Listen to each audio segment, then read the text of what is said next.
all know a guy who only occasionally shaves for big occasions, and it's because that occasional shave really hurts. It's the time of year for big occasions, and yet there he is, suffering with that cheap drugstore razor. Let's help him out. Henson Shaving's line of razors, built with aerospace precision, deliver a smooth shave your dad, brother, and even son can enjoy, eventually. With replacement blades just 10 cents each, you'll buy it once, and they'll use it for life. How's that for the perfect gift? Celebrate with 100 free blades on your first purchase, and no subscription headaches. HensonShaving.com/holiday.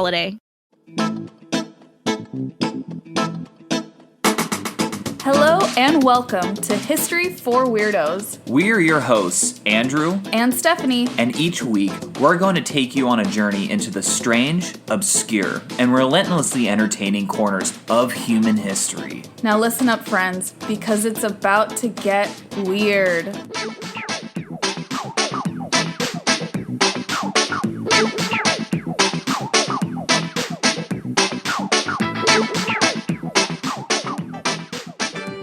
Hello and welcome to episode 84 of History for Weirdos. Weirdos, we're back with another episode.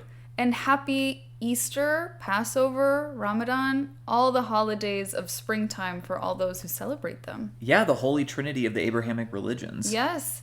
We had a lovely Easter today. We saw the Mario movie. Right, because that's what Jesus would have wanted. Yeah, and it was really funny. Definitely recommend it. It was better than I was expecting. Yeah. I'll say that. So tell me, Andrew, you have been very secretive this week about your topic. Sometimes we, for the weirdos listening, sometimes we tell each other and sometimes we don't. And this week you've been particularly secretive, so I'm dying to hear what the subject is about. This is true, and it has absolutely nothing to do with Easter, Ramadan, or Passover. Wow, so it's really thematic, it sounds like? Very thematic, yes. No, this is an interesting episode because I don't think we have ever covered a place before. We almost always cover either people or events. Yeah, no, I don't think we've ever covered the history of a location. This is a specific location, and it's very interesting. It actually came to me by way of a weirdo. Ooh, yes. I love the weirdo recommendation. Yeah, so this is a weirdo recommendation, and when he sent me the message, I researched it. I was like, oh, I love this. I'm absolutely going to do an episode on this. Oh, I'm so excited to hear what it is. So today, we're heading underground to explore the mysterious and ancient city of Derinkuyu in modern-day Turkey. Oh, this sounds very interesting. Yes. I've never heard of Derinkuyu. Well, and because when I say underground, let's just say that I'm not being metaphorical here. I was going to ask, do you mean literally underground? I mean literally. We are going underground. Specifically, we're going to the area in Turkey called Cappadocia, which is in the central area of Anatolia or Asia Minor, which is like the part of Turkey, the most of Turkey that kind of juts out into the Mediterranean. Yeah. So this is an incredibly ancient part of the world when it comes to human history, where some of the oldest man-made structures in the world have been found. Right. You know, specifically the Neolithic site of Göbekli Tepe, which could honestly be its own episode. But we're not here to talk about that. We're here to talk about Derinkuyu. Yeah. So let's just say, imagine you're a poor farmer in Cappadocia in 1963. Okay. You keep on losing your chickens. They just go into thin air. Those damn chickens. I know. And you go to investigate and just to find out what the heck is going on here. Yeah, where are my chickens? Yeah, where are your chickens? Where are my chickens? So you determine that these chickens keep disappearing behind a small crevasse. And so you decide to renovate your house, right? To figure out, what's going on? What's behind this little crevice?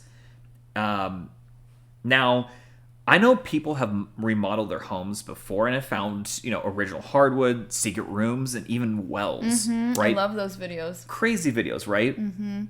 Well, this not all just pales in comparison to this. This unnamed man, we don't actually know his name. He found an underground, extensive series of passageways, tunnels, and chambers. Literally an underground city.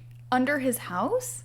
Yes, behind a wall. Oh my god. So what ended up happening was there was a passageway that led to a bigger passageway, and he was like, oh, That's where wow. the chickens were? Yes. Oh my god. That's crazy. This dude just wanted to find his chickens, and apparently he found like a whole new world instead. That is nuts. And I guess that's bound to happen when you live, like you said, in such an ancient part of the world, such an ancient part of human civilization. But that still must be so wild to discover. Oh, yeah, absolutely. It's one of the most extensive underground dwellings in the world. And when I say extensive, I mean it. The city goes 11 stories deep. Oh my God. At least.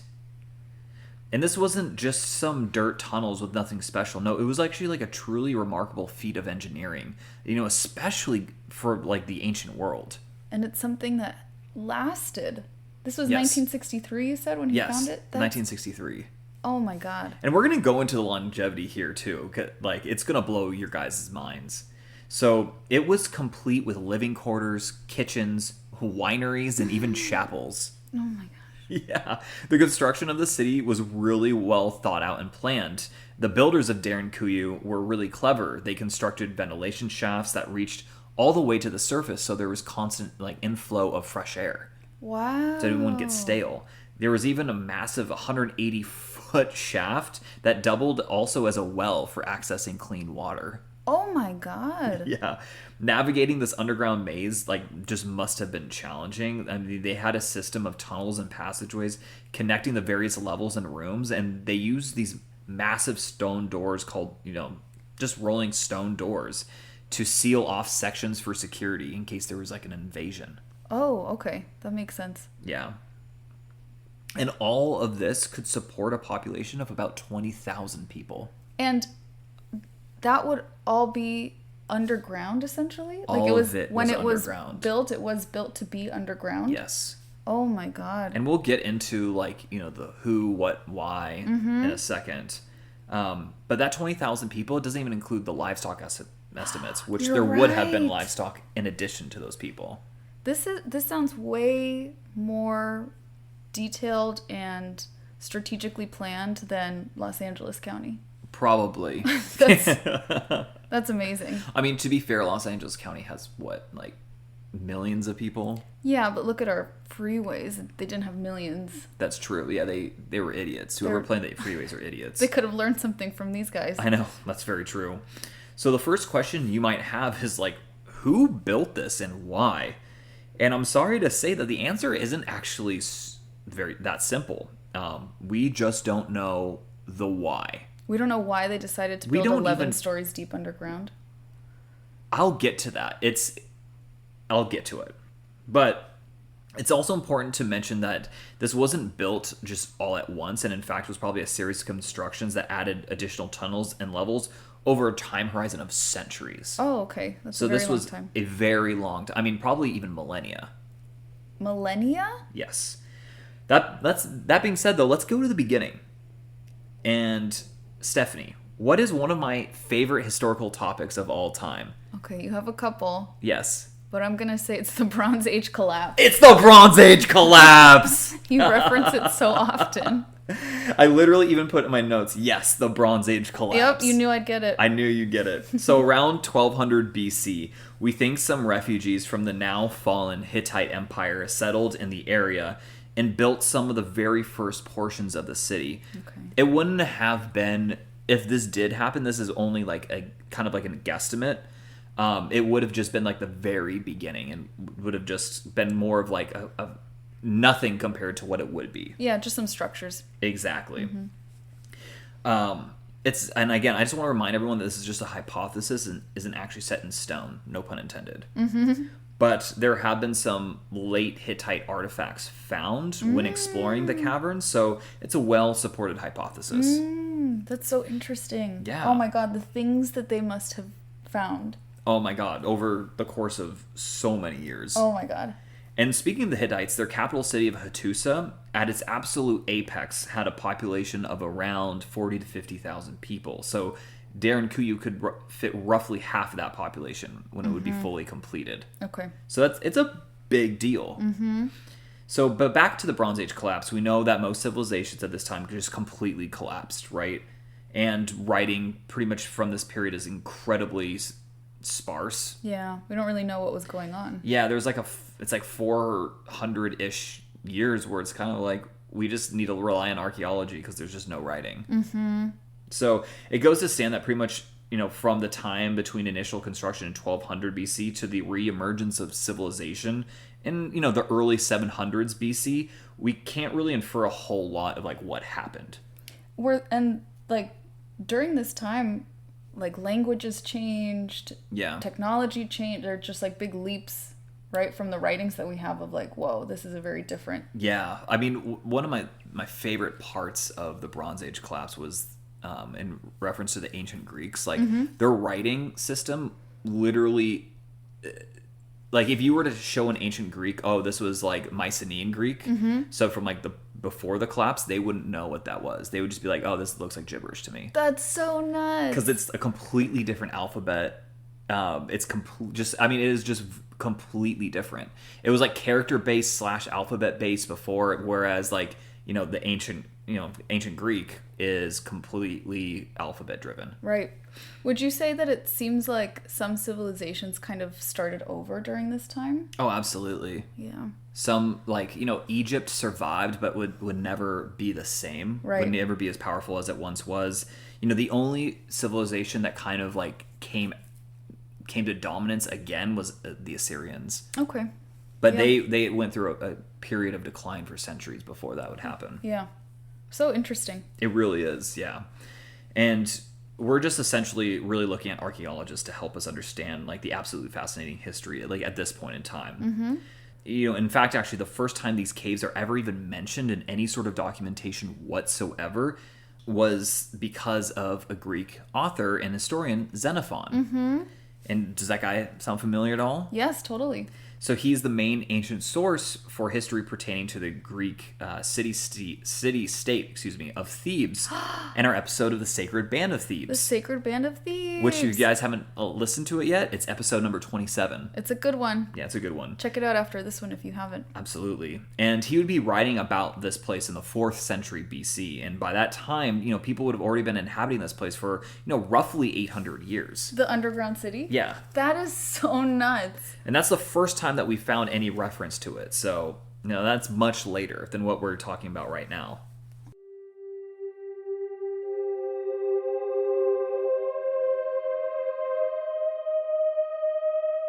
We all know a guy who only occasionally shaves for big occasions, and it's because that occasional shave really hurts. It's the time of year for big occasions, and yet there he is, suffering with that cheap drugstore razor. Let's help him out. Henson Shaving's line of razors, built with aerospace precision, deliver a smooth shave your dad, brother, and even son can enjoy, eventually. With replacement blades just 10 cents each, you'll buy it once, and they'll use it for life. How's that for the perfect gift? Celebrate with 100 free blades on your first purchase, and no subscription headaches. HensonShaving.com/holiday. It's important to properly dispose of unwanted medication or sharps. MedProject offers free and convenient disposal options near you. To learn more, call 844-MED-PROJECT or visit medproject.org.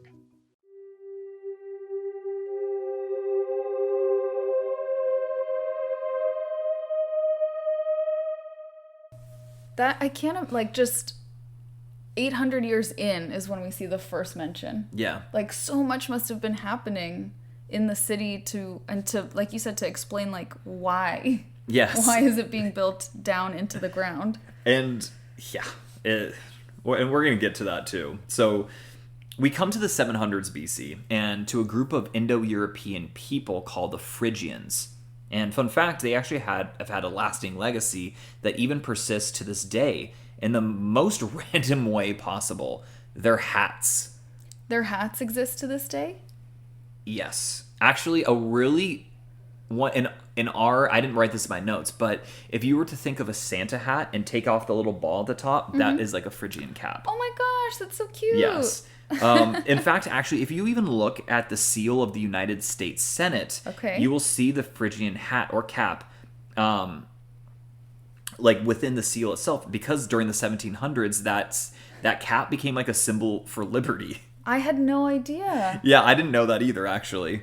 Wow, so they were really ahead of their time in terms of hats. Yes.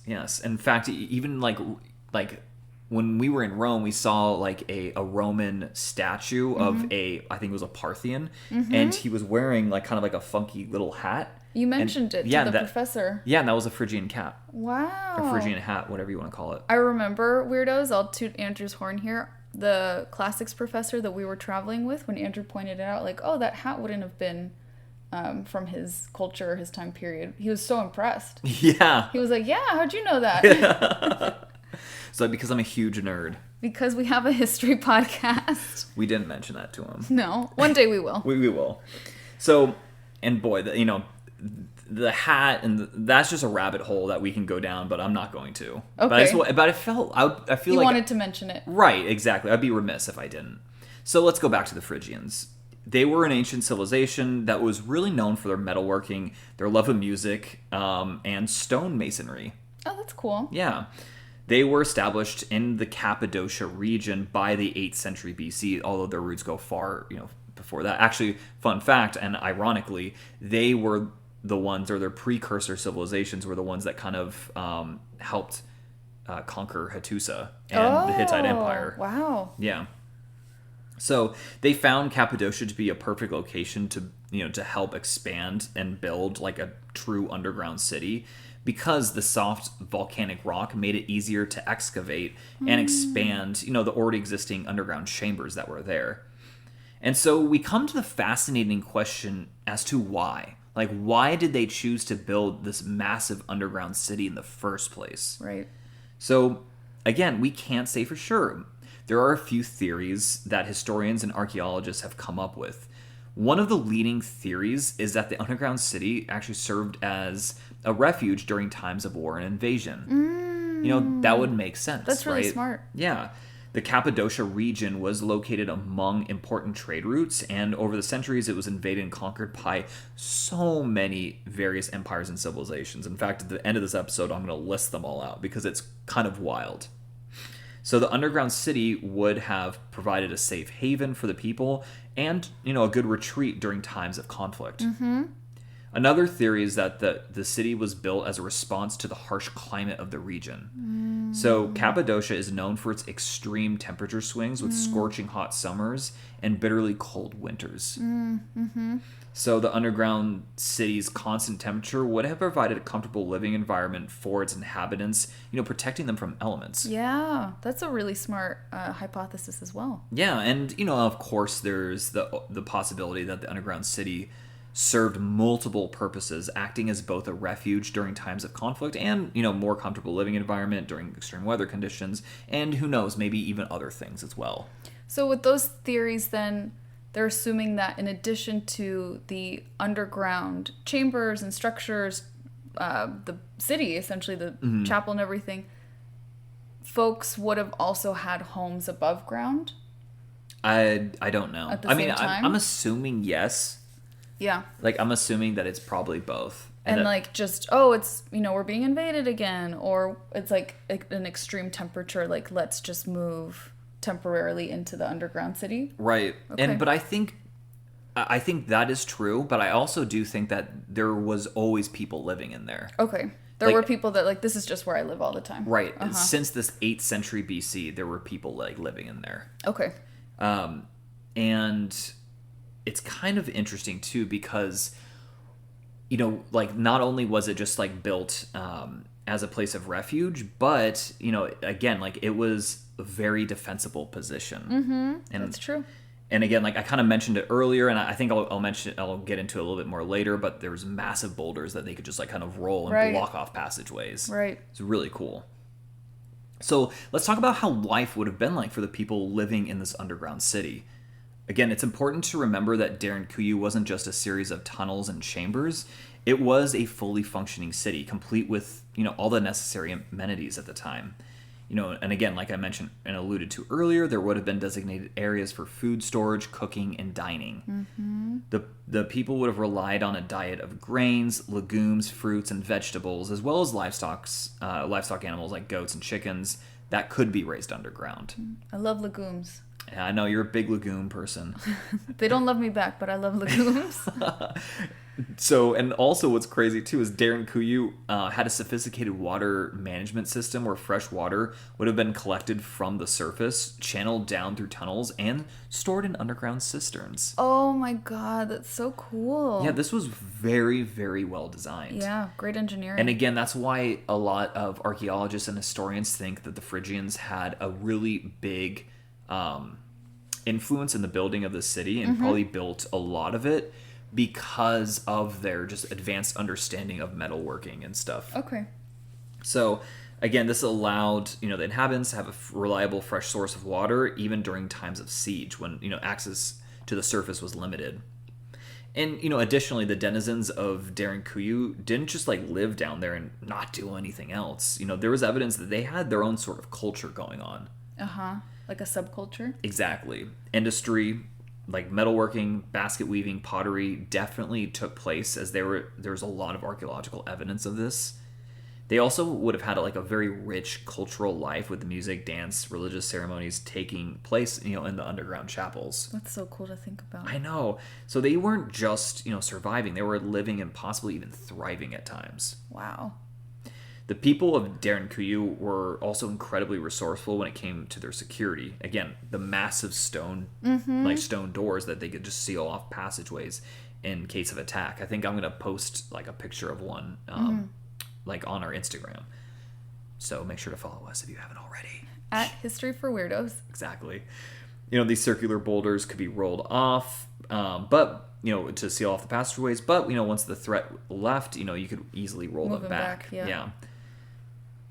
So there was also evidence of traps and just kind of passageways that led to nowhere just to confuse the enemy. Ooh. Yeah. Also very smart. Exactly. And the labyrinth was just massive overall. Because we're talking about 170 square miles or approximately 445 square kilometers of land, which just kind of boggles my mind. That's insane. That's huge. I would definitely have gotten lost if I lived there. Oh yeah, me too. So now I'm pretty good with directions, but Yeah. I need more familiar landmarks, not just underground tunnels and stuff. Yeah. Secret tunnel. Yeah, that's exactly what I was thinking of, the secret tunnel episode in Avatar. Yeah. So let's talk about the architecture and just how they managed to carve such a massive city. So millions of years ago, there was, the area was actually just buried under volcanic ash, and this created naturally forming dome-like structures that Cappadocia is really known for. Okay. Even to this day. That's cool. And the rock that formed is actually really soft, making it easier to dig through. And the Phrygians were, again, like I mentioned, were excellent stonemasons and blacksmiths. And they would chip away at the rock, just striking it, with sharp tools to remove large chunks, carving out rooms, tunnels, and of course storage spaces. But what's even more fascinating is how they managed to create just a stable underground structure that lasted for millennia. Yeah. So they achieved this by carving the rooms and passageways in a conical shape, wider at the base and then tapering towards the top. This distributed the weight and prevented collapses, meaning that they had a much more advanced, understanding of engineering than pretty much any of their contemporaries at the time. Yeah. Especially because this is archaic Iron Age, so no one else really, I think, had this understanding. Derinkuyu, I think, in my opinion, is just truly kind of a work of art, honestly. Right. It's both engineering and art. Yeah, definitely. So what's really fascinating is that we know these series of caves were continuously habited for well over 2,000 years. Wow. Yeah. So when they have excavated, I imagine they find things from various time periods and oh yeah. What a big freaking puzzle to have to put together. Oh yeah, and we'll I'm going to get into it, but it is wild. The stretch of time is insane. Yeah. And we know that, that the purpose of the city really changed over time and was dependent on what civilization was kind of in charge, because we saw them kind of come and go. So for instance, these tunnels would serve as refugee centers for persecuted Christians throughout the centuries. Oh. So I guess there's an Easter theme here. Yeah, there you go. There you go. So first during Roman times, especially during the 2nd and 3rd centuries, and then later on during the Umayyad and Abbasid caliphates, starting in the 7th century. But we also know that Derinkuyu was also a safe haven for Muslim Arabs during the 12th century. That's so sweet. Just like a religious sanctuary for people. Yeah. And yeah, we're talking here like, a difference between like the classical Roman time and then, the 12th century. That's like almost 1,000-year period. Mm-hmm. So, in fact, according to archaeologists, the city reached its peak during the Byzantine period, possibly almost a full 2,000 years after the original creation by the Hittites, all those years prior. Wow. Yeah. I'm sure they couldn't have imagined. Yeah, no, they definitely could not have. I can guarantee it. And the city wouldn't stop having inhabitants, oh no. In fact, the last people to call these caves their home were the Cappadocian Greeks, who were eventually expelled from the area and sent to Greece. So, Steph, want to take a guess just when that was? No. It was exactly 100 years ago, right What? after World War One. Are you serious? 1923. See, I'm glad I said no, because I definitely would have been way off. Yeah. 1923? 1923. Cappadocian Greeks were living in there? Yes. Oh my goodness. Yeah, as part of, there was like a population exchange between Greece and the newly formed state of Turkey. I think it was either the very end of the Ottoman Empire or Turkey, whatever. And then they had a population exchange. That is wild. Yeah, it is. So basically, people had inhabited the underground city continuously from at least 700 BC all the way to about 1923. Oh my god. I can't even imagine everything that those walls have seen. Yeah. And how much the earth and humans have changed. It's in pretty that time. wild, huh? Wow. That's incredible. And all it took was just some guy to be doing renos on his house He to was be looking for rediscovered. his chickens. Yeah, he really just wanted to find his chickens. And he found these tunnels. Yeah, and if you actually go to the modern day city of Derinkuyu, which there's like a city above ground that Right. has the same name. I assumed. Yeah, you can go and explore about 50% of the caves because it's open to the public. Oh. Yeah, I want to go. yeah, we definitely are gonna go someday. Oh my god, that would be so cool. Yeah, and I think it's only like $10. What? Yeah, it's not that much. Weirdos. Let's go. Let's do it, weirdos. Let's meet there. And before I end this episode, there is one crazy fact that I want to mention. Yes, So tell us. this isn't the only underground city in the area. It's just the deepest and probably the oldest. There's more? Most likely the largest too. In fact, Derinkuyu was actually connected to another underground city, Kaimakli. I don't know how to pronounce that actually. Let me see. Kaimakli. Kimakli, yeah? Yeah. That sounds right. Through about 5 miles or roughly 8.5 kilometers of tunnels. The two cities were connected? Yes. That's so cool. And in fact, some archaeologists estimate that there could be about 200 of these cities in just Cappadocia alone. 200? And get this, in modern times, only about 6 of these have actually really been explored. Oh my god. Oh my god. So we gotta go become archaeologists In Cappadocia. in Cappadocia and find these. I mean, Cappadocia has always been a really important place in terms of like ancient civilizations. I mean, the Romans were obsessed with the area too, and going back all the way to the Persians and everything. It was wild. They were very intuitive and very just advanced, I guess. Yes. That's incredible. So, in terms of cultures and civilizations that inhabited the area, you had possibly the Hittites, and then the Phrygians. With their hats. Later, the accumulated Persians. Right. Then you had the Hellenistic Greeks, right, starting with Alexander. The Romans. The Byzantine Romans. Then you had Arab incursions into the area. Then you had the Seljuk Turks, the Mongolians, and then finally the Ottoman Turks. Oh my god. Yeah. That's wild. It's so wild. So many different cultures. Yeah. To have lived in this underground city. Yeah. Wow. Incredible to think about. And yeah, that is some of the background behind the ancient underground city of Derinkuyu.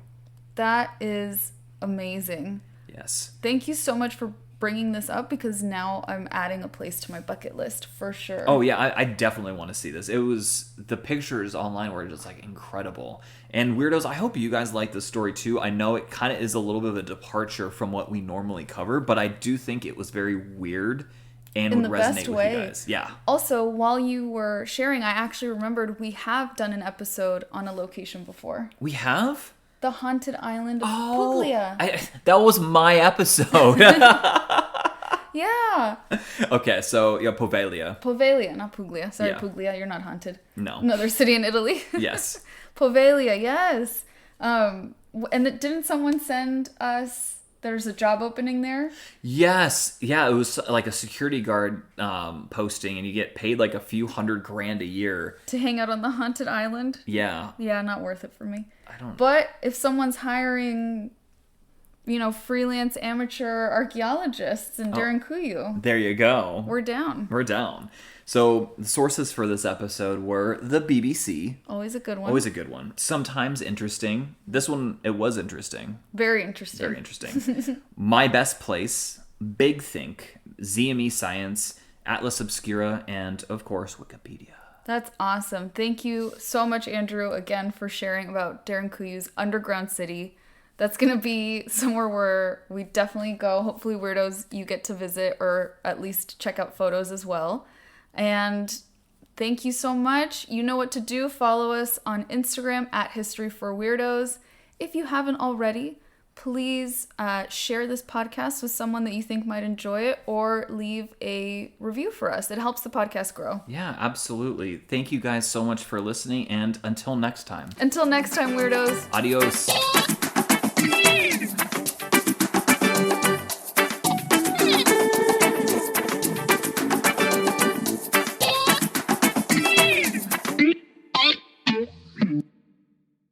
We all know a guy who only occasionally shaves for big occasions, and it's because that occasional shave really hurts. It's the time of year for big occasions, and yet there he is, suffering with that cheap drugstore razor. Let's help him out. Henson Shaving's line of razors, built with aerospace precision, deliver a smooth shave your dad, brother, and even son can enjoy, eventually. With replacement blades just 10 cents each, you'll buy it once, and they'll use it for life. How's that for the perfect gift? Celebrate with 100 free blades on your first purchase, and no subscription headaches. HensonShaving.com/holiday. If you're a last-minute gift shopper, then Instacart is your holiday rescue app this season. No more tracking packages, no more trips to the post office, and no more Christmas gifts arriving in February. Instead, you can just download Instacart to order gifts like beauty, tech, and gourmet goods from local stores and get them delivered in as fast as 1 hour. Plus, right now, you'll get free delivery on your first 3 orders. This offer is valid for a limited time. $10 minimum per order. Additional terms apply. Must be 21 plus to purchase alcohol where available.